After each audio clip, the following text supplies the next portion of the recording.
নমস্কাৰ আজি মই তোমালোকৰ ওচৰলৈ এটা নতুন টপিক লৈ আহিছো আৰু সেই টপিকটো হ'ল মুদ্ৰা নীতি মানিটাৰী পলিচি। এতিয়া মুদ্ৰা নীতি বুলি ক'লে আমি কি বুজো? মুদ্ৰা নীতি হ'ল এখন দেশৰ মুদ্ৰাৰ যোগান, ঋণগত মুদ্ৰাৰ যোগান বা সুতৰ হাৰৰ পৰিৱৰ্তনেৰে দেশৰ শীৰ্ষ বেংক অৰ্থাৎ কেন্দ্ৰীয় বেংকে কিছুমান উদ্দেশ্য আগত ৰাখি কি কৰে, কিছু কৌশল তৈয়াৰ কৰে আৰু সেই কৌশলসমূহেই হ'ল মুদ্ৰা নীতি। মুদ্ৰা নীতি তাৰমানে আমি কি বুজিলো যে মুদ্ৰা নীতিৰ জৰিয়তে দেশৰ মুদ্ৰাৰ যোগানৰ হ্ৰাস বৃদ্ধি কৰা হয় আৰু কিছুমান উদ্দেশ্য আছে, সেই উদ্দেশ্যসমূহ হ'ল অৰ্থনৈতিক উদ্দেশ্য আৰু সেই অৰ্থনৈতিক উদ্দেশ্যবিলাকৰ ভিতৰত মূল্যৰ সুস্থিৰতা ৰক্ষা কৰা, লেনদেনৰ ভাৰসাম্যতা ৰক্ষা কৰা আৰু তাৰ উপৰিও কি হ'ল যে অৰ্থনৈতিক বিকাশ সাধন, এইবিলাকৰ জৰিয়তে অৰ্থনৈতিক বিকাশ সাধন কৰিবলৈ চেষ্টা কৰে। কেন্দ্ৰীয় বেংকে মুদ্ৰা নীতি তৈয়াৰ কৰে আৰু মুদ্ৰা নীতিৰ জৰিয়তে দেশৰ মুদ্ৰাৰ যোগান নিয়ন্ত্ৰণ কৰে। মুদ্ৰাৰ যোগান নিয়ন্ত্ৰণ আৰু মুদ্ৰাৰ যোগান সম্পূৰ্ণৰূপে বেলেগ। নিয়ন্ত্ৰণ হ'ল কণ্ট্ৰল, কিহৰ ওপৰত? মুদ্ৰাৰ পৰিমাণৰ ওপৰত নিয়ন্ত্ৰণ কৰা। বুজি পাইছা? মুদ্ৰাৰ যোগানৰ নিয়ন্ত্ৰণ আৰু নিয়ন্ত্ৰণ কৰিবলৈ মুদ্ৰাৰ যোগান নিয়ন্ত্ৰণ কৰিব লাগিব। মুদ্ৰাৰ যোগান বুলি ক'লে ঋণগত মুদ্ৰা ইয়াৰ ভিতৰত পৰে আৰু তাৰোপৰি সুতৰ হাৰৰ কম বেছ কৰি কি কৰে, মুদ্ৰাৰ যোগানৰ নিয়ন্ত্ৰণ কৰে। আৰু কোনে কৰে? প্ৰত্যেক দেশৰে শীৰ্ষ বেংক, আৰু সেই শীৰ্ষ বেংক হ'ল কেন্দ্ৰীয় বেংক আৰু আমাৰ ভাৰতবৰ্ষত সেই কেন্দ্ৰীয় বেংকৰ নাম হ'ল কি? Reserve bank. এতিয়া আমি কিহলৈ আহিম? আমি ইংৰাজীতে তোমালোকে লিখিব পাৰিলে ইংৰাজীটো লিখিবা এটা লাইন যে what is monetary policy? Monetary policy is the process by which monetary authority of a country, generally central bank, controls the supply of money in the economy by its control over interest rates in order to maintain price stability and achieve high economic growth. আকৌ এবাৰ কৈছো, monetary policy is the process by which central authority of a country, generally central bank, controls the supply of money in the economy by its control over interest rates in order to maintain price stability and achieve high economic growth. এয়াই হ'ল কি? মুদ্ৰাৰ নীতি। মুদ্ৰা নীতি কাক কয় বুলি ক'লে তোমালোকে লিখিবা যে মুদ্ৰা নীতি কোনে প্ৰণয়ন কৰে? প্ৰত্যেক দেশৰে কেন্দ্ৰীয় বেংকে। আৰু কিহৰ কাৰণে মুদ্ৰা নীতি লোৱা হৈছে? মুদ্ৰাৰ যোগান অপৰ্যাপ্ত হ'ব নালাগিব। মুদ্ৰাৰ যোগান নিয়ন্ত্ৰণ কৰিবৰ কাৰণে মুদ্ৰাৰ যোগান অৰ্থাৎ ঋণগত মুদ্ৰাৰ যোগান এইবিলাক কম বেছ কৰিবৰ কাৰণে সুতৰ হাৰৰ নিয়ন্ত্ৰণৰ জৰিয়তে কি কৰে? দেশৰ মুদ্ৰা বজাৰত মুদ্ৰাৰ নিয়ন্ত্ৰণ কৰে আৰু ইয়াৰ কাৰণে কিছুমান উদ্দেশ্য আগত ৰাখিহে কি কৰে? দেশৰ কেন্দ্ৰীয় বেংকে সেই উদ্দেশ্যসমূহত উপনীত হ'বৰ কাৰণে, সেই লক্ষ্যসমূহত উপনীত হ'বৰ কাৰণে মুদ্ৰা নীতি গ্ৰহণ কৰে। এতিয়া আমি কিহলৈ আহিম? এতিয়া অবজেক্টিভছলৈ আহিম। অবজেক্টিভছ হ'ল মুদ্ৰা নীতিৰ লক্ষ্যসমূহ। মুদ্ৰা নীতিৰ লক্ষ্য বা উদ্দেশ্য। মুদ্ৰা নীতিৰ লক্ষ্য আৰু উদ্দেশ্যসমূহক আমি কৈ যাম 1, 2, 3কে। প্ৰথম 5টা খুবেই ইম্পৰ্টেণ্ট অবজেক্টিভছ, তাৰ পিছৰ কেইটাও যে কম ইম্পৰ্টেণ্ট সেইটো কোৱা নাই। কিন্তু পিছৰ যিকেইটা অবজেক্টিভছৰ কথা কোৱা হ'ব সেই পিছৰ প্ৰায় 7টামান অবজেক্টিভ হ'ল কি ইয়াৰ ভিতৰতো সোমাই থাকে গতিকে তোমালোকে তোমালোকৰ কিতাপত পঢ়িলে দেখিবা যে 5টা বা 6টা দিয়ে মুদ্ৰানীতিৰ লক্ষ্য বুলি ক'লে কিন্তু তোমালোকে সৰু সৰু সেন্টেন্সৰে শেষৰ কিটা লিখি দিব পাৰিলে খুবেই ভাল হয় এতিয়া আমি আৰম্ভ কৰোঁ কি মুদ্ৰানীতিৰ লক্ষ্য প্ৰশ্নটো হ'ল কি যে what are the objectives of monetary policy মুদ্ৰানীতিৰ লক্ষ্যসমূহ কি কি এতিয়া 1 নম্বৰ লক্ষ্যটো হ'ল price stability হ'ল মূল্যৰ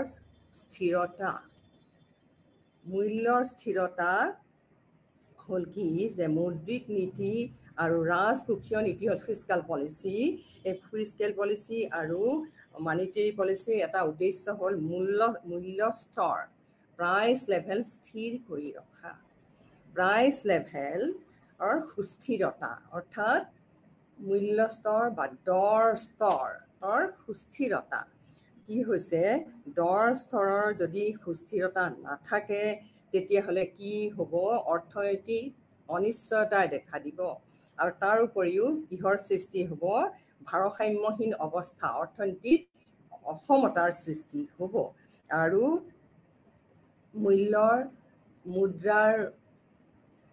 মূল্য স্তৰ অৰ্থাৎ মূল্য স্তৰ যদি বৃদ্ধি পায় তেতিয়াহ'লে কিহে দেখা দিব অৰ্থনীতিত সেয়া মুদ্ৰাস্ফীতিয়ে দেখা দিব আৰু মুদ্ৰাস্ফীতি হ'ল এনেকুৱা এটা অৱস্থা যিটো অৱস্থাত নেকি এটা সামগ্ৰী কিনিবৰ কাৰণে যথেষ্ট পৰিমাণৰ কিহৰ প্ৰয়োজন হয় মুদ্ৰাৰ প্ৰয়োজন হয় খুব বেছি কি হয় দাম বাঢ়ে বস্তুৰ দাম বাঢ়ে গতিকে এটা শ্ৰেণীৰ কি হ'ব সেই অৱস্থাত দেশৰ এটা শ্ৰেণী লোকচান ভৰিব বা লোকচান হ'ব আৰু এটা সেকশনৰ লাভ হ'ব এক শ্ৰেণীৰ লোকৰ লাভ হ'ব এতিয়া কাৰ লোকচান হ'ব আমি সেইটো চাওঁ যে যিসকল স্থিৰ আয় লোক আছে স্থিৰ আয় ফিক্সড ইনকাম গ্ৰুপৰ আটাইতকৈ বেছি লোকচান হয় তেওঁলোকৰ ওপৰত তেওঁলোকৰ আৰ্থিক বোজা বৃদ্ধি পায় তেওঁলোকে আগতে তেওঁলোকৰ ফিক্সড আয় মানে স্থিৰ আয়েৰে যিখিনি সামগ্ৰী ক্ৰয় কৰিব পাৰিছিল এতিয়া সেইখিনি সামগ্ৰীও ক্ৰয় কৰিবলৈ অসমৰ্থ হয় এতিয়া ভাৰতবৰ্ষত যথেষ্ট পৰিমাণে মুদ্ৰাস্ফীতি আছে তোমালোকে দেখিছা যে পেট্ৰল জাতীয় সামগ্ৰী যেতিয়া দাম বৃদ্ধি পায় পেট্ৰলেই হওক বা ইন্ধন গেছেই হওক এইবিলাকৰ সামগ্ৰীৰ দাম যথেষ্ট বাঢ়িছে গতিকে বঢ়াৰ ফলত কি হৈছে বস্তুৰ দাম সাংঘাতিক ৰূপে বৃদ্ধি পাইছে ইনফ্লেশ্যন হৈছে ভাৰতবৰ্ষতো গতিকে এই ইনফ্লেশ্যন বা মুদ্ৰাস্ফীতি ৰোধ কৰিবৰ কাৰণে চৰকাৰে কি কৰে যে মানে মূল্য স্তৰৰ হ্ৰাস বৃদ্ধি যি মূল্য স্তৰ বৃদ্ধি পায় বা হ্ৰাস হয় সেয়া নিয়ন্ত্ৰণ কৰিবলৈ যত্ন কৰে কিহৰ জৰিয়তে কেন্দ্ৰীয় বেংকে লোৱা মুদ্ৰা নীতিৰ জৰিয়তে এতিয়া মুদ্ৰাস্ফীতি ৰোধ কৰিবলৈ তাৰমানে কি কৰিব লাগিব মুদ্ৰাৰ পৰিমাণ মুদ্ৰাৰ যোগান কম কৰিব লাগিব অৰ্থাৎ কেন্দ্ৰীয় বেংকে মুদ্ৰানীতি এই ধৰণে মুদ্ৰানীতিৰ জৰিয়তে কি কৰিব লাগিব যে মুদ্ৰাৰ পৰিমাণ কমাব লাগিব আৰু সেই অৱস্থাটোক কি কয় contraction of money supply and credit money contraction হ'ল সংকোচন কৰিব লাগিব কিহৰ মুদ্ৰাৰ পৰিমাণ যেহেতু বাঢ়ি গৈছে দেশত বস্তুৰ দাম বাঢ়িছে মুদ্ৰাৰ যোগান বাঢ়িছে গতিকে মুদ্ৰাৰ সংকোচন নীতিৰ জৰিয়তে মুদ্ৰা সংকোচন তাৰমানে মুদ্ৰাৰ পৰিমাণ কমাই আনিব লাগিব সংকুচিত কৰিব লাগিব মানুহৰ হাতত থকা পাৰ্চেচিং পাৱাৰ কমাব লাগিব আৰু তাৰ ফলত কি হ'ব মুদ্ৰাস্ফীতি লাহে লাহে অৱনমিত হ'ব তললৈ আহিব মুদ্ৰাস্ফীতি লাহে লাহে কমিব এতিয়া তাৰ অপজিট অৱস্থাটো হ'ব পাৰে কিন্তু মুদ্ৰাস্ফীতিয়ে বেছিকৈ হয় সেয়া হ'ল অৱস্ফীতি আৰু অৱস্ফীতি ৰোধ কৰিবৰ কাৰণে সদায় কি কৰে মুদ্ৰানীতিৰ লক্ষ্য হ'ল মুদ্ৰাৰ প্ৰসাৰণ ঘটোৱা, মুদ্ৰাৰ যোগান বৃদ্ধি কৰা। অৱস্ফীতিৰ সময়ত উৎপাদন কমি যায়, মানুহৰ হাতত থকা টকাৰ পৰিমাণ কমি যায়, গতিকে কি কৰে মুদ্ৰা সম্প্ৰসাৰণ ঘটাব, কম সুতৰ হাৰত ঋণ দিব আৰু মানুহৰ হাতলৈ অহা ধনৰ পৰিমাণ বাঢ়িব, সঞ্চয় উৎপাদন বিনিয়োগ এইবিলাক বাঢ়ি যাব। গতিকে দৰ স্থিৰতাই কি কৰে, মুদ্ৰা মূল্যৰ স্থিৰতা, দৰৰ স্থিৰতাই, দৰ স্তৰ স্থিৰতাই মুদ্ৰাৰ মূল্য স্থিৰ কৰে, ৰক্ষা কৰে আৰু তাৰ ফলত বাণিজ্যিক উত্থান পতন অৰ্থাৎ বিজনেছ চাইকলজি প্ৰভাৱ সেয়া দূৰ কৰে, উত্থান পতন দূৰ কৰে, অৰ্থনৈতিক সুস্থিৰতা আনে আৰু তাৰ উপৰিও কি হয়, আয় আৰু সম্পদৰ মাজত থকা বৈষম্যতা দূৰ হয়। এতিয়া আয় আৰু সম্পদৰ মাজত থকা বৈষম্যতা বুলি ক'লে কি বুজিলা? আয় আৰু সম্পদৰ মাজত থকা বৈষম্যতা হ'ল কি, ধনী আৰু দুখীয়াসকলৰ মাজত যি বৈষম্যতা থাকে, যি অসমতা থাকে, সেয়া দূৰ কৰা হ'ল এটা কেন্দ্ৰীয় বেংকৰ এটা প্ৰধান লক্ষ্য মুদ্ৰানীতিৰ জৰিয়তে। আৰু ধনী দুখীয়াৰ মাজত থকা অসমতা দূৰ হ'লে অৰ্থনৈতিক বিকাশ সাধন সম্ভৱপৰ হয় আৰু ইয়াৰ ফলত সামাজিক ন্যায় স্থাপন হ'ব, অৰ্থনৈতিক বিকাশ হ'ব। আৰু সেয়ে কিহৰ প্ৰয়োজন, আমাৰ দৰে দেশবিলাকত বিশেষকৈ মূল্য স্তৰৰ স্থিৰতা, মূল্য স্তৰৰ স্থিৰতাই অৰ্থনৈতিক বিকাশ সাধন সম্ভৱপৰ কৰি তোলে। এতিয়া আমি কি কৰোঁ, আমি দ্বিতীয় যিটো পইণ্ট সেইটোলৈ আহোঁ। আন এটা লক্ষ্য হ'ল মুদ্ৰানীতিৰ, সেয়া হ'ল পূৰ্ণ নিয়োগ। পূৰ্ণ নিয়োগ অৱস্থা বুলি ক'লে আমি সাধাৰণতে ভুল বুজোঁ। আৰু পূৰ্ণ নিয়োগ বুলি ক'লে সকলো নিবনুৱাই যে কৰ্মসংস্থান লাভ কৰিছে সেইটো কথা নহয়। সকলো নিবনুৱাই কৰ্মসংস্থান লাভ কৰিব সেয়া নহয়, কিয়নো দেশত বহুতো অব্যৱহৃত কি থাকে, সম্পদৰাজি থাকে।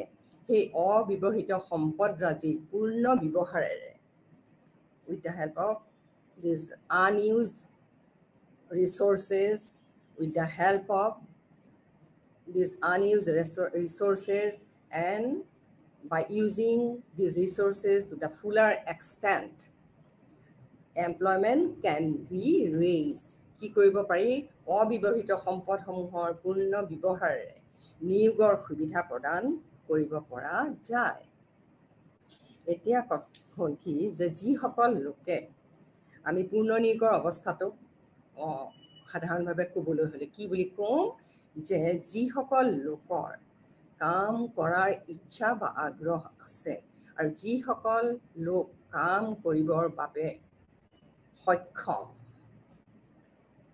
চলিত মজুৰিত কাম কৰাৰ অৱস্থাটোকেই কি বুলি ক'ব, তেতিয়া সেইসকল লোকে অৰ্থাৎ চলিত মজুৰিত যদি কাম কৰে, যাৰ কি আছে, কাম কৰাৰ আগ্ৰহ আছে, যিসকল লোকৰ কাম কৰাৰ ইচ্ছা আগ্ৰহ থকাৰ উপৰিও তেওঁলোক সক্ষম কাম কৰিবৰ বাবে কিহত, চলিত মজুৰি, তেতিয়াই সেই অৱস্থাটোত যিসকল লোকে কাম কৰিব সেই অৱস্থাটোকে কি কয়, পূৰ্ণ নিয়োগ অৱস্থা বুলি কোৱা হয়।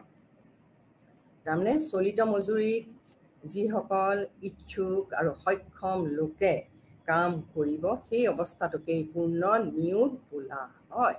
এতিয়া পূৰ্ণ নিয়োগৰ অৱস্থাত সদায় অব্যৱহৃত সম্পদৰ কি হয়, অব্যৱহৃত সম্পদৰ পূৰ্ণ ব্যৱহাৰ হয় আৰু তাৰ ফলত উৎপাদন বাঢ়ে আৰু উৎপাদন বাঢ়িলে কি হয়, নিয়োগৰ সুবিধা হয় আৰু ইয়াৰ ফলত কি হ'ব, দেশত অৰ্থনৈতিক সুস্থিৰতাই দেখা দিব আৰু লেনদেনৰ বৈদেশিক লেনদেনৰ ক্ষেত্ৰত ভাৰসাম্যতা আহিব, কিয়নো যিমানেই উৎপাদন বাঢ়িব আৰু বিশেষকৈ কোনটো খণ্ডৰ, ৰপ্তানিজাত সামগ্ৰী উৎপাদন কৰা খণ্ডটোৰ যেতিয়াই উৎপাদন বাঢ়িব তেতিয়া কি হ'ব, আমাৰ ৰপ্তানি বৃদ্ধি পাব, বাহিৰৰ দেশলৈ যোৱা সামগ্ৰী আমি কি কৰিব পাৰিম, বাহিৰৰ দেশে বিচৰা সামগ্ৰী আমি যদি উৎপাদন কৰিব পাৰোঁ তেতিয়াহ'লে বাহিৰলৈ পঠাই আমি বৈদেশিক মূলধন আমাৰ দেশলৈ অধিক আনিব পাৰিম। আৰু ৰপ্তানিজাত সামগ্ৰীৰ উৎপাদন বৃদ্ধিয়ে সদায় কিহৰ পৰিচায়ক হয়? অৰ্থনৈতিক উন্নয়নৰ পৰিচায়ক। গতিকে এতিয়া ফুল এমপ্লয়মেণ্ট হ'ল, পূৰ্ণ নিয়োগ হ'ল মুদ্ৰা নীতিৰ আন এটা প্ৰধান লক্ষ্য বা উদ্দেশ্য। এতিয়া ৩ নম্বৰ যিটো উদ্দেশ্য, সেই উদ্দেশ্যটো হ'ল অৰ্থনৈতিক উন্নতি বা অৰ্থনৈতিক বিকাশ। এখন দেশৰ অৰ্থনৈতিক উন্নয়ন সাধন হ'বলৈ হ'লে কি হ'ব লাগিব? দেশৰ জনমূৰি আয় বৃদ্ধি পাব লাগিব। এখন দেশৰ জনমূৰি আয় কিহৰ ওপৰত নিৰ্ভৰ কৰে? তোমালোকে নিশ্চয় পঢ়িছা জাতীয় আয়। জনমূৰি আয় জাতীয় আয়ৰ ওপৰত নিৰ্ভৰ কৰিব। জাতীয় আয় যিমানেই বৃদ্ধি পাব সিমানেই কি বৃদ্ধি পাব? জনমূৰি আয় বৃদ্ধি পাব। কিন্তু তাৰ সৈতে এটা কথা আছে যে যিবিলাক দেশৰ জনসংখ্যা অধিক, জাতীয় আয় বৃদ্ধি পালেও প্ৰতিজন জনসাধাৰণৰ ভাগত পৰা আয়ৰ পৰিমাণ সেইদৰে যিদৰে ভবা হৈছে সেইদৰে নহয়। এতিয়া ভাৰতবৰ্ষ অত্যাধিক জনসংখ্যাৰ দেশ, গতিকে জনমূৰি আয় যিমানেই জাতীয় আয় বৃদ্ধি নাপাওক কিয়, জনমূৰি আয়ৰ পৰিমাণ সেই অনুসৰি বৃদ্ধি নাপায়। জনমূৰি আয় কাক কয়? তোমালোকে চাগে জানা যে জনমূৰি আয় বুলি ক'লে কি বুজায়? এখন দেশৰ জাতীয় আয় জনসাধাৰণেৰে ভাগ কৰিলে প্ৰতিজন মানুহৰ ভাগত পৰা আয়কে জনমূৰি আয় বোলা হয়। দেশৰ জাতীয় আয় আকৌ কিহৰ ওপৰত নিৰ্ভৰ কৰিব? দেশৰ জাতীয় আয় নিৰ্ভৰ কৰে মুঠ দেশৰ ভিতৰত উৎপাদন হোৱা সামগ্ৰী আৰু সেৱাৰ সৃষ্টি বা উৎপাদনৰ ওপৰত নিৰ্ভৰ কৰে।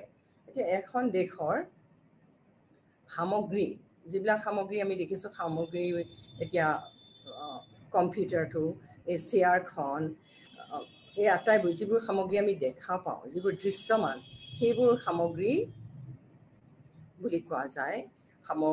এই সামগ্ৰীসমূহৰ উৎপাদন। কিন্তু সেৱা বুলি ক'লে আমি কি বুজোঁ?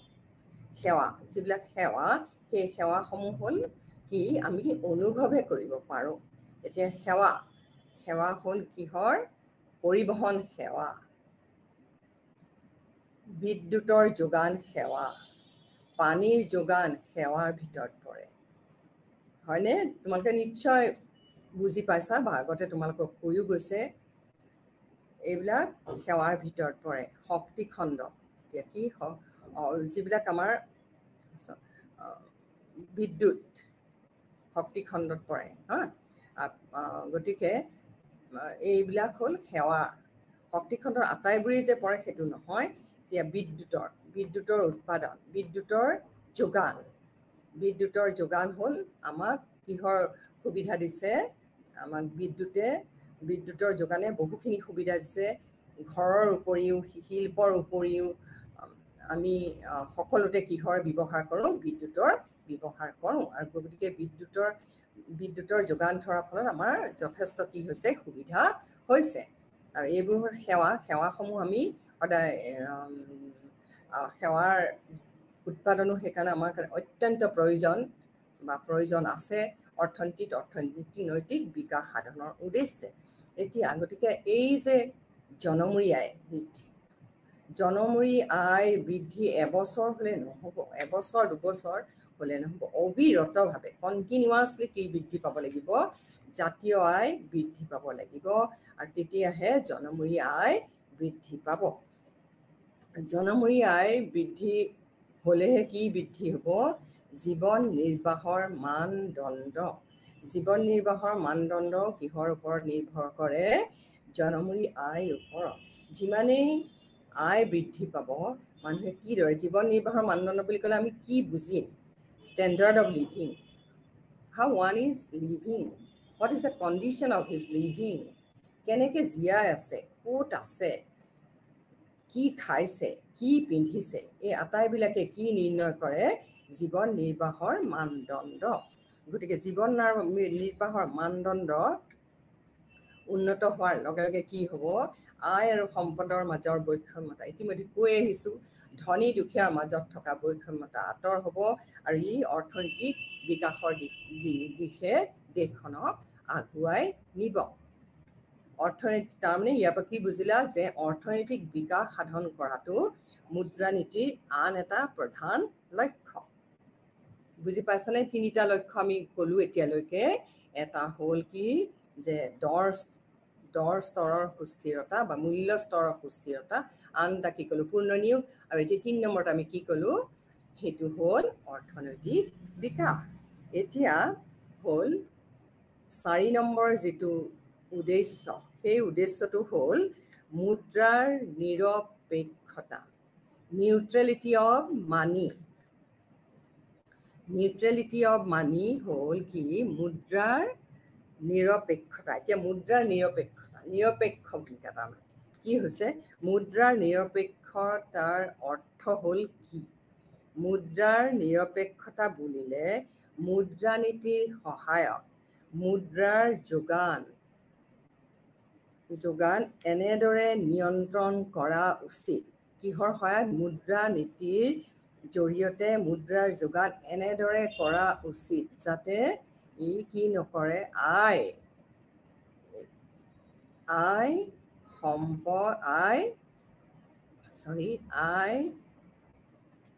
উৎপাদন নিয়োগ মূল্যস্তৰ আদিত প্ৰভাৱ পেলাব নোৱাৰে অৰ্থাৎ আৰ্থিক কাৰ্যৰ ওপৰত মুদ্ৰাৰ তাৰমানে প্ৰভাৱ শূন্য হয়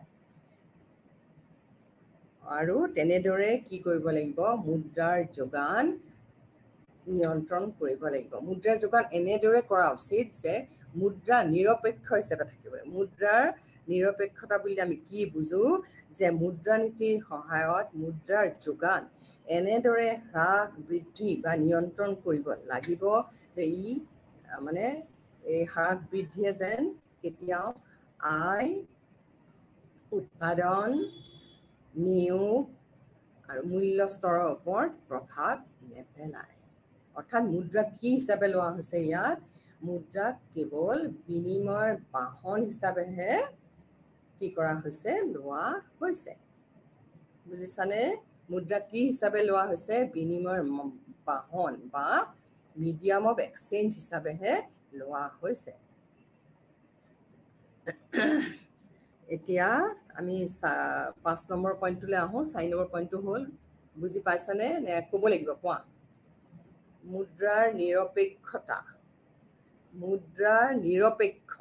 কাৰ পক্ষ লোৱা নাই বুজিছা মুদ্ৰাৰ নিৰপেক্ষতাৰ অৰ্থ হ'ল মুদ্ৰানীতিয়ে মুদ্ৰাৰ যোগানৰ নিয়ন্ত্ৰণ এনেদৰে কৰিব লাগিব যে এনেদৰে কৰিব লাগিব বা কৰা উচিত ই যেন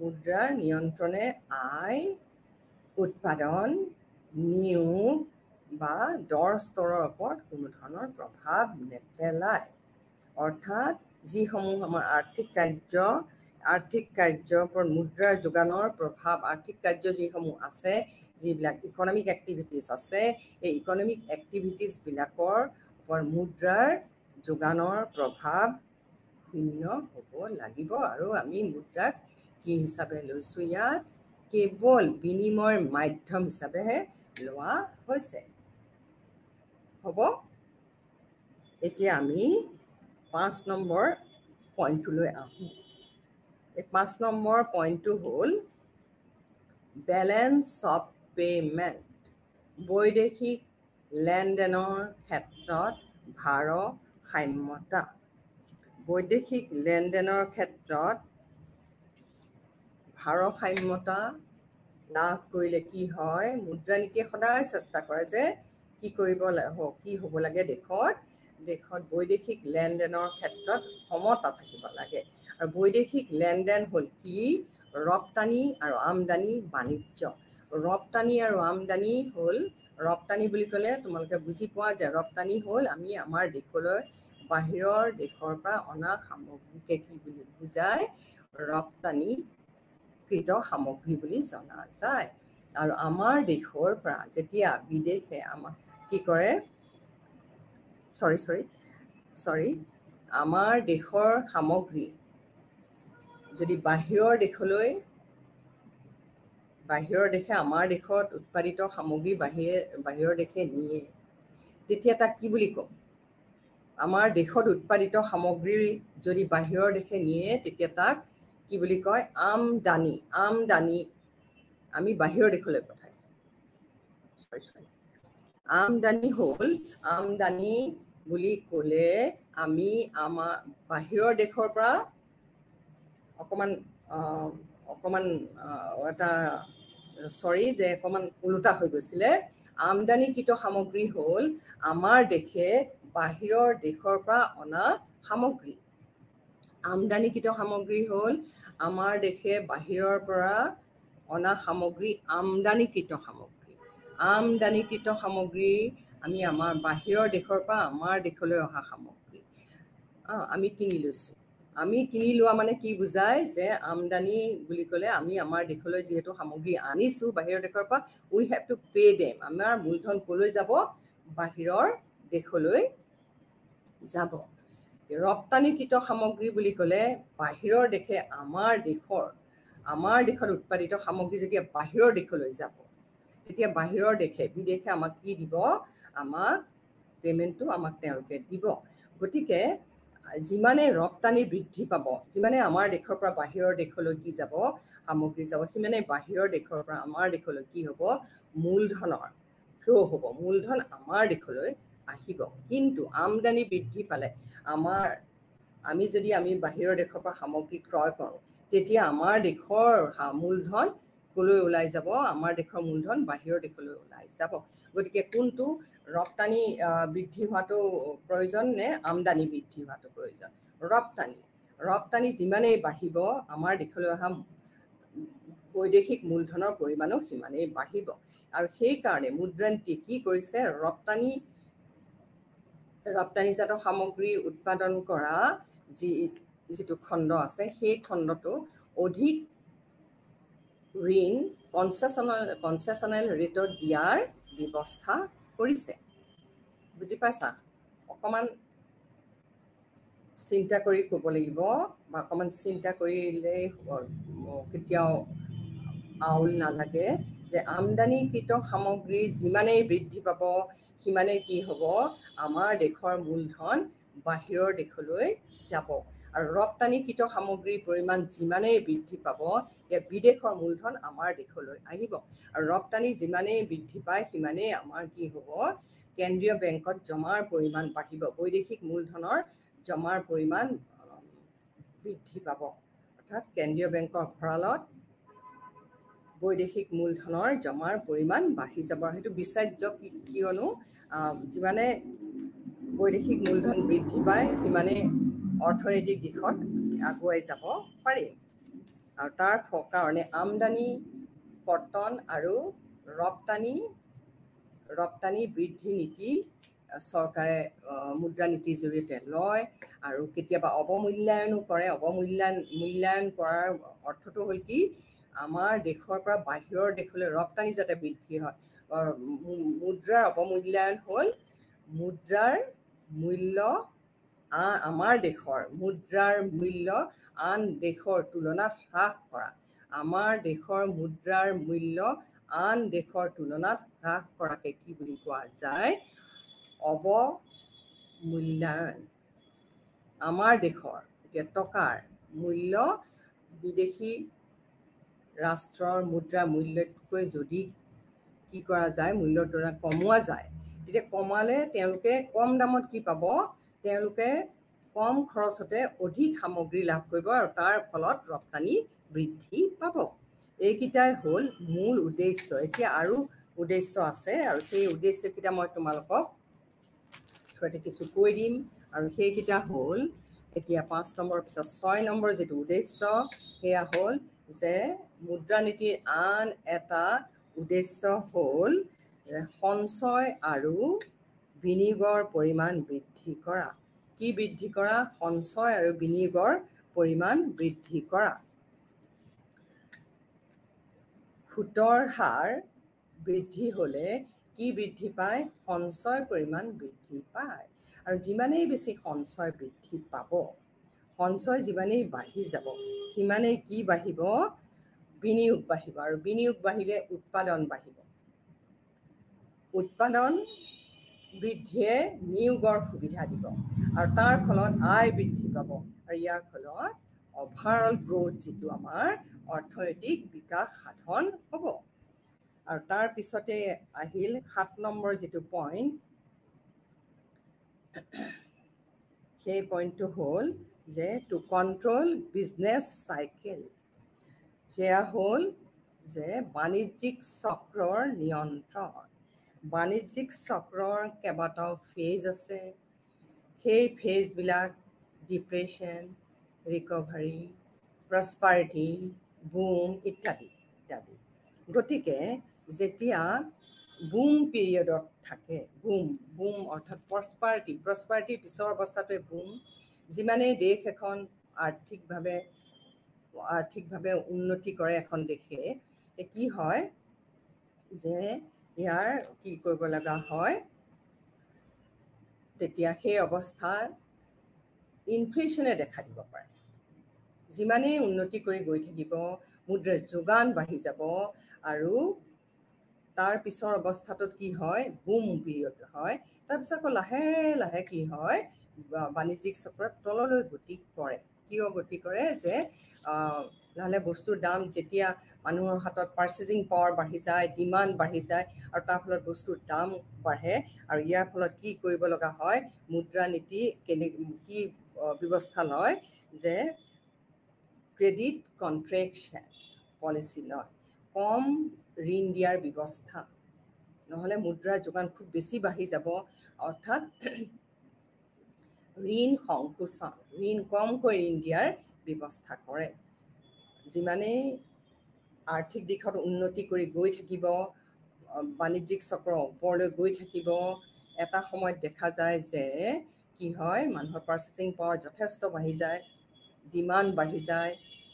আৰু সেইকাৰণে সেই সময়ত কি কৰে? ঋণৰ সংকোচন নীতি চৰকাৰে ৰিজাৰ্ভ বেংকৰ থ্ৰুৱেদি, ৰিজাৰ্ভ বেংকৰ সহায়ত মুদ্ৰা নীতি এই ধৰণে ফ্ৰেম কৰিব যে ঋণ সংকোচন নীতি গ্ৰহণ কৰে।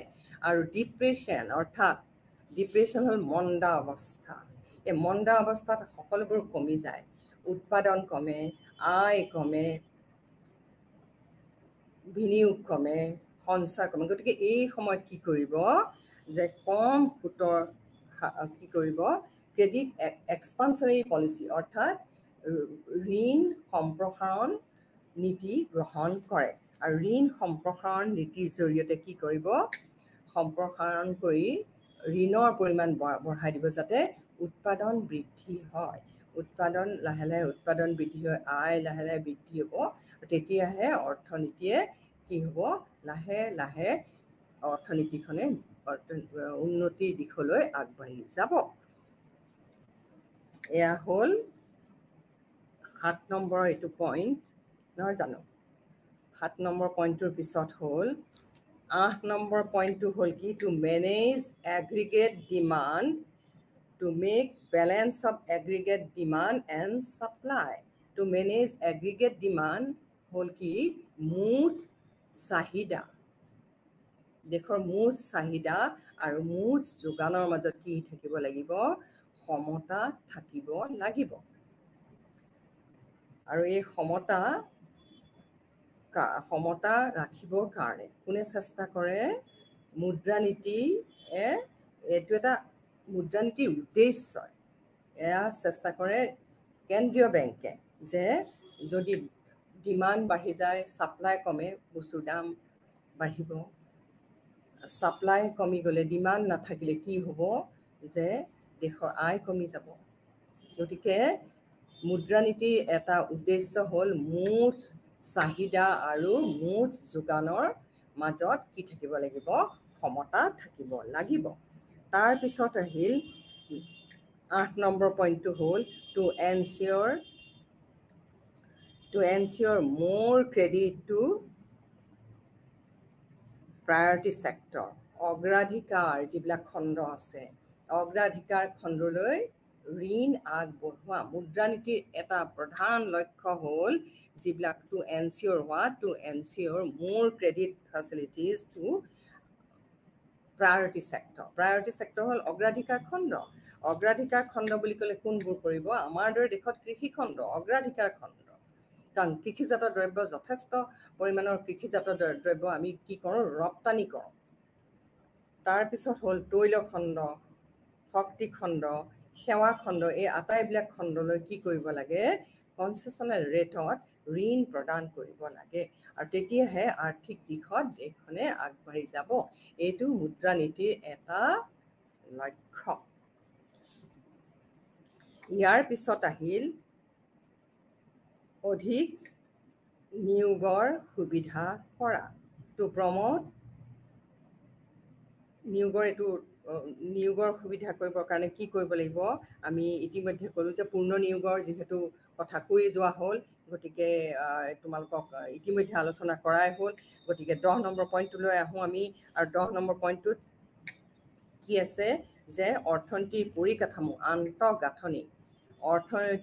পৰিকাঠামো অৰ্থাৎ আন্তঃগাঁথনিৰ সৃষ্টি কৰা টু ডেভেলপ ইনফ্ৰাষ্ট্ৰাকচাৰ ফেচিলিটি এই যিবিলাক আন্তঃগাঁথনি আছে সেই আন্তঃগাঁথনিবোৰ নহ'লে এখন অৰ্থনীতিয়ে কেতিয়াও কি কৰিব নোৱাৰে আৰ্থিক উন্নয়ন সাধন কৰিব নোৱাৰে আৰু সেইবিলাক হ'ল পৰিবহনৰ সুবিধা লাগিব চিকিৎসাৰ সুবিধা লাগিব শিক্ষাৰ সুবিধা কৰিব লাগিব বিদ্যুতৰ সুবিধা পানী যোগানৰ সুবিধা এই আটাইবোৰ সুবিধা প্ৰদান কৰিব লাগিব তেতিয়াহে কি হ'ব এখন দেশে আৰ্থিক দিশত উন্নতি সাধন কৰিব লাগিব আৰু এইটো মুদ্ৰানীতিৰ আন এটা লক্ষ্য এতিয়া আমি 11 নম্বৰ পইণ্টটোলৈ আহোঁ আৰু এই 11 নম্বৰ পইণ্টটো হ'ল 11 নে 12 এই বেংক ব্যৱস্থাৰ সম্প্ৰসাৰণ ক'ত হ'ব লাগে গ্ৰাম্যাঞ্চলত বিশেষকৈ উন্নয়নশীল ৰাষ্ট্ৰত দেখা যায় যে এতিয়াও বেংক ব্যৱস্থা অনুন্নত হৈয়ে আছে বেংকে যিবিলাক সুবিধা দিব লাগে সেই সুবিধাবোৰ এতিয়াও দিব পৰা নাই সেইকাৰণে মুদ্ৰানীতিৰ এটা লক্ষ্য হ'ল বিশেষকৈ অনুন্নত অঞ্চলত বেংকৰ সংখ্যা বৃদ্ধি কৰা আৰু উচিত বেংকৰ জৰিয়তে উচিত সুবিধা প্ৰদান কৰিব লাগিব আৰু তেতিয়াহে কি হ'ব দেশখনে অৰ্থনৈতিক দিশত আগবাঢ়ি যাব এইখিনিয়েই তোমালোকক ক'লোঁ এই 12টাই হ'ল বোধ কৰোঁ প্ৰথম আকৌ এবাৰ মই তোমালোকক কৈ দিছোঁ 1 নম্বৰতে আছিলে কি মূল্যৰ স্থিৰতা এটা মুদ্ৰানীতিৰ এটা প্ৰধান লক্ষ্য হ'ল মূল্যৰ স্থিৰতা প্ৰাইচ ষ্টেবিলিটি 2 নম্বৰটো হ'ল পূৰ্ণ নিয়োগ আৰু 3 নম্বৰতে হ'ল ইকনমিক ডেভেলপমেণ্ট অৰ্থনৈতিক বিকাশ আৰু 4 নম্বৰতে হ'ল কি মুদ্ৰাৰ নিৰপেক্ষতা নিউট্ৰেলিটি অফ মানি 5 নম্বৰতে হ'ল বৈদেশিক লেনদেনৰ ভাৰসমতা 6 নম্বৰ হ'ল to promote saving and investment সঞ্চয় আৰু বিনিয়োগৰ পৰিমাণ বৃদ্ধি কৰা এটা লক্ষ্য তাৰপিছতে হ'ল 7 নম্বৰটো হ'ল টু কণ্ট্ৰল বিজনেছ চাইকেল বাণিজ্যিক চক্ৰৰ কি কৰা নিয়ন্ত্ৰণ কৰা তাৰপিছত 7 নম্বৰটো হ'ল to manage aggregate demand and to make balance of aggregate demand and aggregate supply মুঠ যোগান আৰু চাহিদাৰ ভাৰসাম্যতা থকাটো এটা লক্ষ্য তাৰপিছত হ'ল to ensure more credit to priority sector. Itu 8 number hol. 9 number hol. Itu 9 number. 9 number to ensure more credit to priority sector. অগ্ৰাধিকাৰ খণ্ডলৈ অধিক ঋণৰ সুবিধা প্ৰদান। তাৰপিছত 10 নম্বৰটো হ'ল অৰ্থনীতিৰ আন্তঃগাঁথনি উন্নয়ন অৰ্থনীতিৰ আন্তঃগাঁথনি বা পৰিকাঠামো বুলিও কয় এই হ'ল ইনফ্ৰাষ্ট্ৰাকচাৰ অসমীয়া হ'ল আন্তঃগাঁথনি বা পৰিকাঠামো অৰ্থনীতিৰ আন্তঃগাঁথনি সৃষ্টি কৰাটো আন এটা লক্ষ্য এয়া 10 নম্বৰ আৰু 11 নম্বৰতে হ'ল বেংক ব্যৱস্থাৰ সম্প্ৰসাৰণ 12 গতিকে 6 7 9 10 11 নম্বৰটো হ'ল বেংক ব্যৱস্থাৰ সম্প্ৰসাৰণৰ জৰিয়তে কি কৰিব লাগিব যে বেংকৰ সুবিধা প্ৰদান ক'ত কৰিব লাগিব অনুন্নত অঞ্চলতো সকলো লোকে বেংকৰ সুবিধা পালেহে কি কৰিব পাৰিব ঋণ নিয়ন্ত্ৰণ কৰিব পৰা যাব এতিয়া আমি ইয়াৰ পিছত কি চাম যে অনুন্নত বা উন্নয়নশীল ৰাষ্ট্ৰত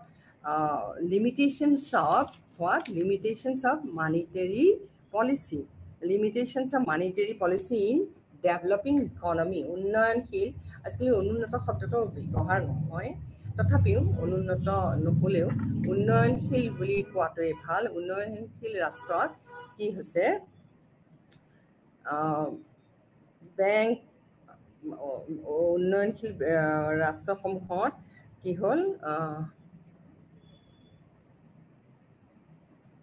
এই মুদ্ৰানীতিৰ সীমাবদ্ধতা উন্নয়নশীল ৰাষ্ট্ৰত মুদ্ৰানীতিৰ সীমাবদ্ধতা এতিয়া উন্নয়নশীল ৰাষ্ট্ৰবিলাকৰ 1 নম্বৰ পইণ্টটো আহিল যে কি থাকে সীমাবদ্ধতা ক'ত আছে আমি চাব লাগিব গতিকে 1 নম্বৰ যেটো সীমাবদ্ধতা হেতু হ'ল বৃহৎ অমৌদ্ৰিক খণ্ড অমৌদ্ৰিক হ'ল এক্সিষ্টেন্স অফ নন মনিটাইজ সেক্টৰ অমৌদ্ৰিক খণ্ড থকা দেখা যায় এই অনামৌদ্ৰিক খণ্ড থকা কাৰণে কি হয় কিছুমান সামগ্ৰী উন্নয়নশীল ৰাষ্ট্ৰৰ কিছুমান ঠাই বিশেষকৈ ভিতৰুৱা অঞ্চলবিলাকৰ যিবিলাক সামগ্ৰী উৎপাদন কৰা হয় সেইবিলাক বজাৰ গৈ নাপায় প্ৰাইচিঙেই নহয় আৰু কি কৰে বিনিময় কৰে বা বিলাই দিয়ে কিছুমান সামগ্ৰী উৎপাদন হ'লে গতিকে এনে অৱস্থাত দেখা যায়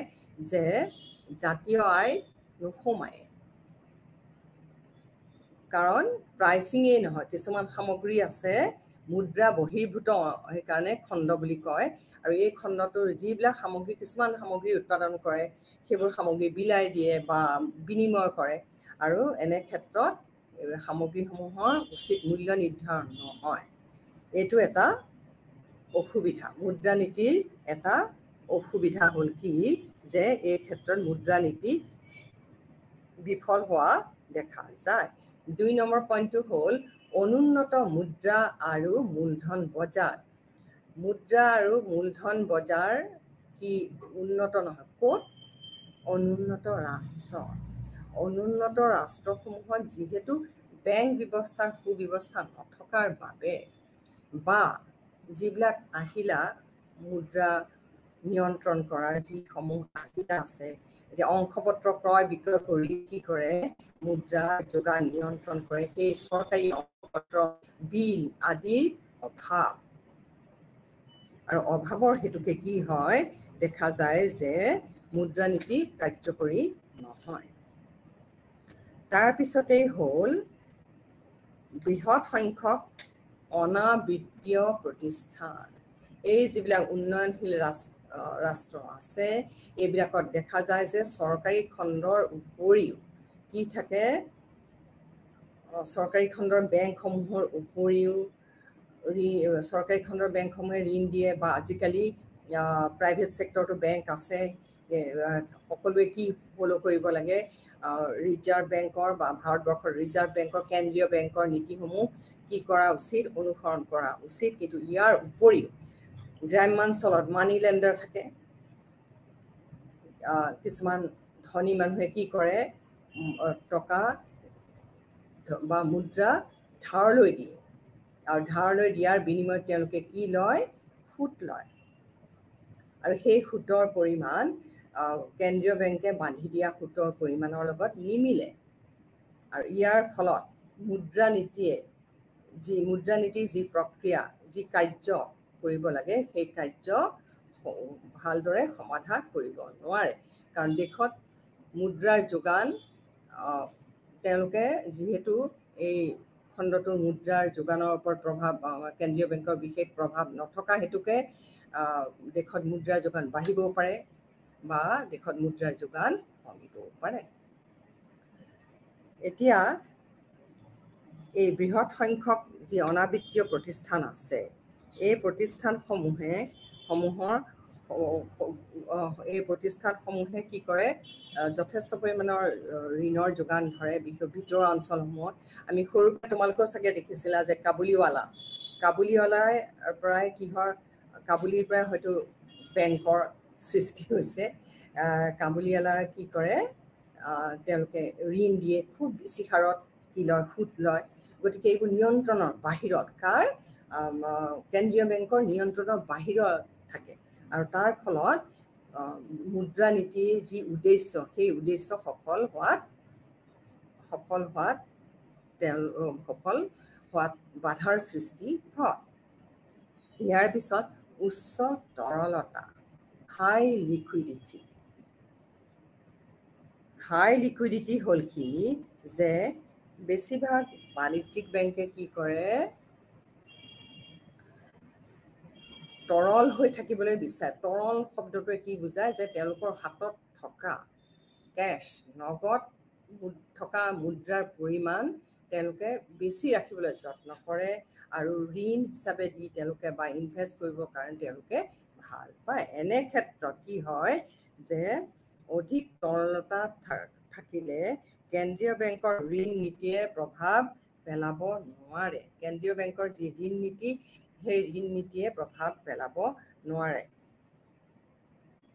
আৰু তাৰ ফলত মৌদ্ৰিক নীতি অসক্ৰিয় হৈ উঠে ইয়াৰ পিছত নেক্সট পইণ্টটো আহিল যে কি সেইটো হ'ল বৈদেশিক বেংকৰ যিবিলাক বৈদেশিক বেংক ফৰেইন বেংক আছে সেই ফৰেইন বেংকবিলাক যেতিয়া আমাৰ দেশত ফৰেইন বেংকো আছে ফৰেইন বেংকৰ শাখা আছে সেই বেংকৰ সৈতে যেতিয়া আমাৰ দেশৰ লোকে লেনদেন কৰিব বা নিজৰ টকা জমা ৰাখিব তেতিয়া সেইবিলাক বেংকৰ ওপৰত কেন্দ্ৰীয় বেংকৰ প্ৰভাৱ নাই গতিকে এনে ক্ষেত্ৰত কি হয় মুদ্ৰাৰ যোগান নিয়ন্ত্ৰণ কৰাটো যথেষ্ট অসুবিধা হৈ পৰে আৰু মুদ্ৰানীতিৰ উদ্দেশ্যসমূহ বিফল হয় এতিয়া আমি শেষৰ পইণ্টটোলৈ আহিছোঁ যে বেংকত মুদ্ৰা জমা কৰিবলৈ বহুত মানুহে টান পায় there are many persons those who are not willing to save money in banks আৰু তেওঁলোকে কি কৰিবলৈ ভাল পায় বেংকত জমা কৰিবলৈ ভাল নাপায় কিন্তু তেওঁলোকে সম্পত্তি ক্ৰয় কৰিবৰ কাৰণে অলংকাৰ ক্ৰয় কৰিবৰ কাৰণে তাৰোপৰি মজুতকৰণৰ দৰে আদি ব্যৱসায়ীসকলে মজুত কৰিবৰ কাৰণে সামগ্ৰী মজুতকৰণৰ কাৰণে ধন ব্যৱহাৰ কৰিবলৈ ইচ্ছা কৰে বা কৰে আৰু ধন ব্যৱহাৰ কৰে আৰু তাৰ ফলত কি কম হয় বেংকৰ জমাৰ পৰিমাণ কম হয় আৰু বেংকৰ জমাৰ পৰিমাণ যেতিয়া কমি যায় বেংকৰ জমাৰ পৰিমাণ কমি গ'লে মুদ্ৰাৰ যোগান কম হয় আৰু এনে ধৰণৰ কাৰ্যৰ কাৰণে কি হয় বেংকে কি কৰিব মানে বেংকৰ এনে ধৰণৰ কাৰ্যৰ কাৰণে মুদ্ৰা নীতিয়ে সফলভাৱে উদ্দেশ্যসমূহ পালন কৰাত যথেষ্ট আসোঁৱাহে আগুৰি ধৰে বা কি হয় যে যিহেতু মুদ্ৰাৰ জমা বা যিবিলাক আমাৰ বেংক আছে চৰকাৰী বেংক সেই চৰকাৰী বেংকৰ হাতত থকা জমাৰ পৰিমাণ যেতিয়া কমি যায় সেই মুদ্ৰাৰ যোগানো কমি যাব মুদ্ৰাৰ যোগান কমি গ'লে ঠিক অৰ্থনৈতিক ক্ষেত্ৰত বিৰূপ প্ৰভাৱ পেলাব আৰু মুদ্ৰা নীতিয়ে সক্ৰিয়ভাৱে কাম কৰিবলৈ সুবিধা নাপায় এইবিলাকেই হ'ল কি এইখিনিয়ে হ'ল উন্নয়নশীল দেশত মুদ্ৰা নীতিৰ সীমাবদ্ধতা সেইবিলাক হ'ল এবাৰ কৈ দিছোঁ বৃহৎ পৰিমাণৰ কি আছে অনামৌদ্ৰিক খণ্ডৰ প্ৰভাৱ তাৰ পিছতে হ'ল অনামন্ত্ৰীখনৰ non monetize existence of non monetize sector, অনুন্নত মুদ্ৰা আৰু মূলধনৰ বজাৰ, undevelop money and capital market. তাৰপিছতে হ'ল 3 নম্বৰ বৃহৎ সংখ্যক অনাবিত্তীয় প্ৰতিষ্ঠান, large number of non financial institutions. 4 নম্বৰতে হ'ল হাই ৰেট অফ লিকুইডিটি, আৰু 5 নম্বৰতে হ'ল ৰোল অফ ফৰেইন বেংকছ, বৈদেশিক বেংকৰ ভূমিকা, আমাৰ অৰ্থনীতিত বৈদেশিক বেংকৰ ভূমিকা। আৰু 6 নম্বৰ হ'ল people are not willing, sometimes we have seen that people are not willing to save money with the banks, and better they want to invest it in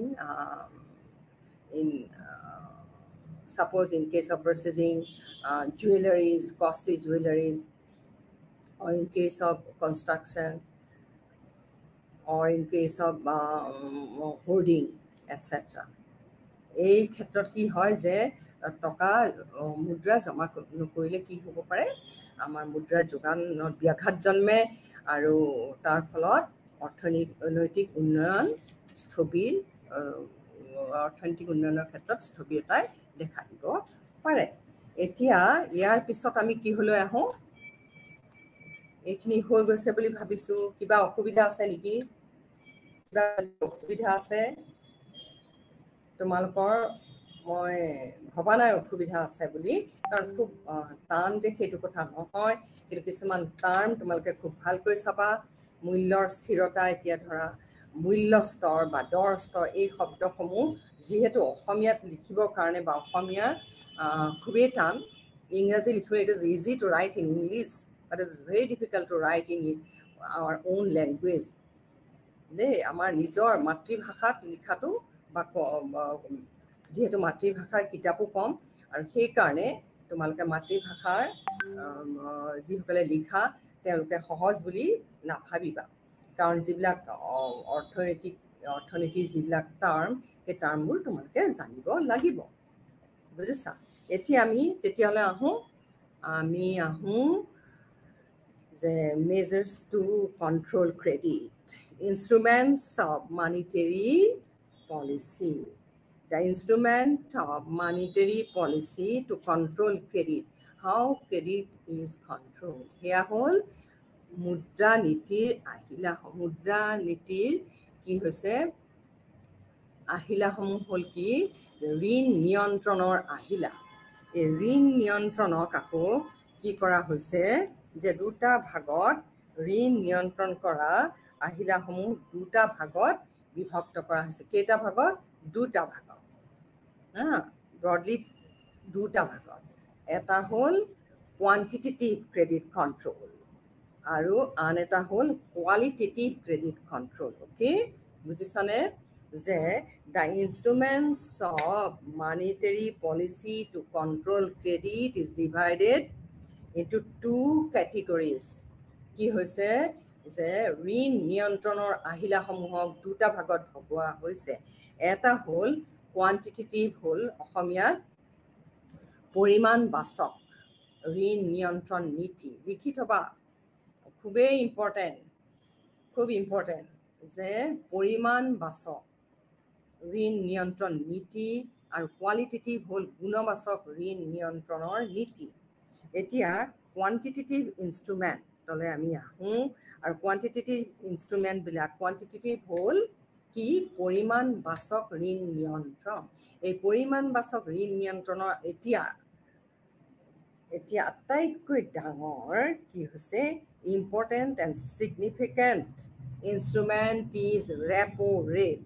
repo rate, অসমীয়াটো ৰেপো ৰেট বুলি লিখিব লাগিব, REPORAT, অসমীয়াত repo, অসমীয়াতে লিখিবা বাৰু, repo rate বুলি লিখিব লাগিব।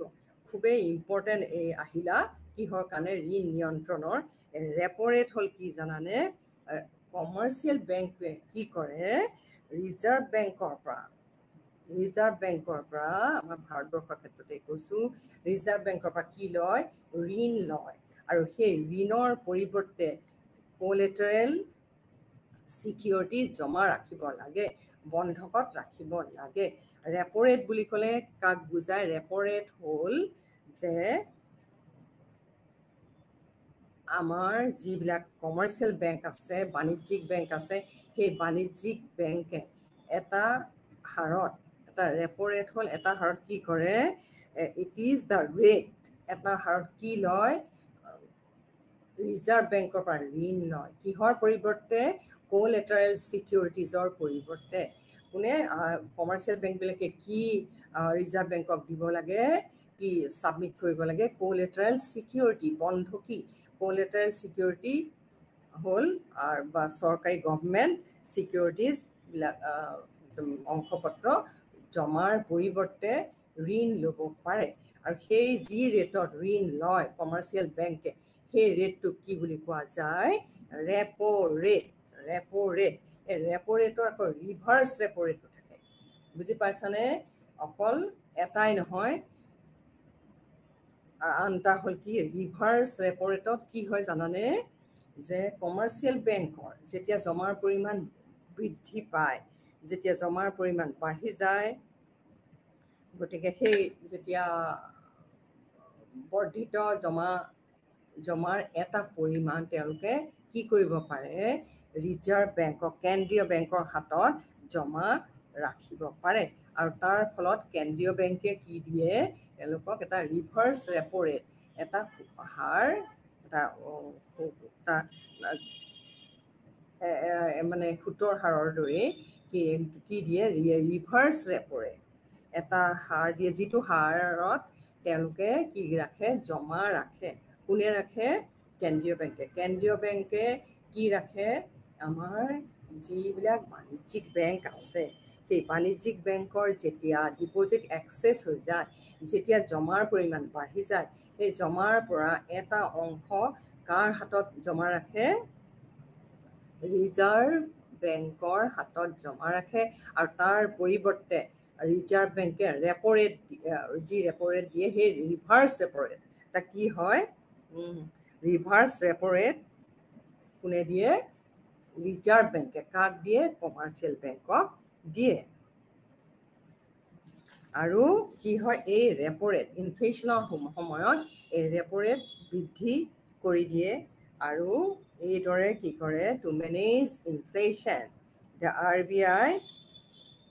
RBI increases what? Repo rate. RBI uses repo rate to manage what? Manage inflation, economic growth and balance of payments.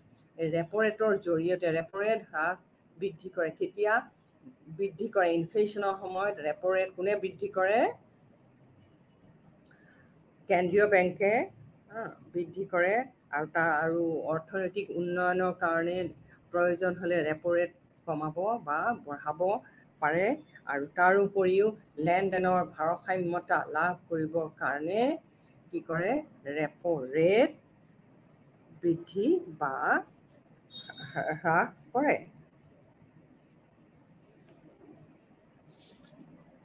Rap' rate বৃদ্ধি কৰিলে কি হয়? ইণ্টাৰেষ্ট ৰেট, ৰেপ' ৰেট যেতিয়া বৃদ্ধি কৰিব, তেতিয়া মানি মাৰ্কেটত কি বৃদ্ধি পাব? ইণ্টাৰেষ্ট ৰেট বাঢ়ি যাব। আৰু ইণ্টাৰেষ্ট ৰেট বাঢ়ি গ'লে কি হ'ব?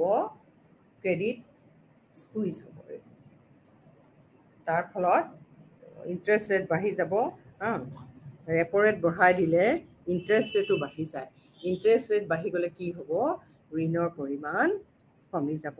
আৰু তাৰোপৰি ৰেপ' ৰেট কমাই যেতিয়া অৰ্থনৈতিক উন্নয়ন খুব লেহেমীয়া গতিত বাঢ়ে, তেতিয়া ৰেপ' ৰেট কমাই আৰু ইণ্টাৰেষ্ট, তাৰ ফলত ইণ্টাৰেষ্ট ৰেটো কমে আৰু অৰ্থনৈতিক উন্নয়নৰ হাৰ বৃদ্ধি কৰিবলৈ এই ধৰণে চেষ্টা কৰে। ইয়াৰ পিছত আমি এতিয়া ইনষ্ট্ৰুমেণ্টছবিলাকৰ যিটো ছেকেণ্ড ইনষ্ট্ৰুমেণ্ট, সেইটো বেংক ৰেট। বেংক ৰেটৰ বিষয়ে আমি অহা ক্লাছত ক'ম বাৰু। কিন্তু এতিয়া আকৌ এবাৰ মই কৈ দিছোঁ আগৰখিনি, আৰু সেইখিনি হ'ল যে instruments of monetary policy to control credit, ঋণ নিয়ন্ত্ৰণ কৰাৰ যিসমূহ আহিলা, সেই আহিলাসমূহৰ দুটা ভাগত ভাগ কৰা হৈছে এটা হ'ল পৰিমাণবাচক ঋণ নিয়ন্ত্ৰণ আৰু আনটো হ'ল গুণবাচক ঋণ নিয়ন্ত্ৰণ এতিয়া পৰিমাণবাচক ঋণ নিয়ন্ত্ৰণৰ আমি কি পঢ়িলো ৰেপো ৰেট আৰু ৰেপো ৰেটৰ জৰিয়তে কি কৰিব পাৰি কৰে কেন্দ্ৰীয় বেংকে ঋণ নিয়ন্ত্ৰণ কৰে আৰু সুতৰ হাৰ হ্ৰাস বৃদ্ধিয়ে কৰি ৰেপো ৰেট হ্ৰাস বৃদ্ধি কৰিলে সুতৰ হাৰৰ হ্ৰাস বৃদ্ধি হয় আৰু এই ধৰণে ঋণ নিয়ন্ত্ৰণ হয় নমস্কাৰ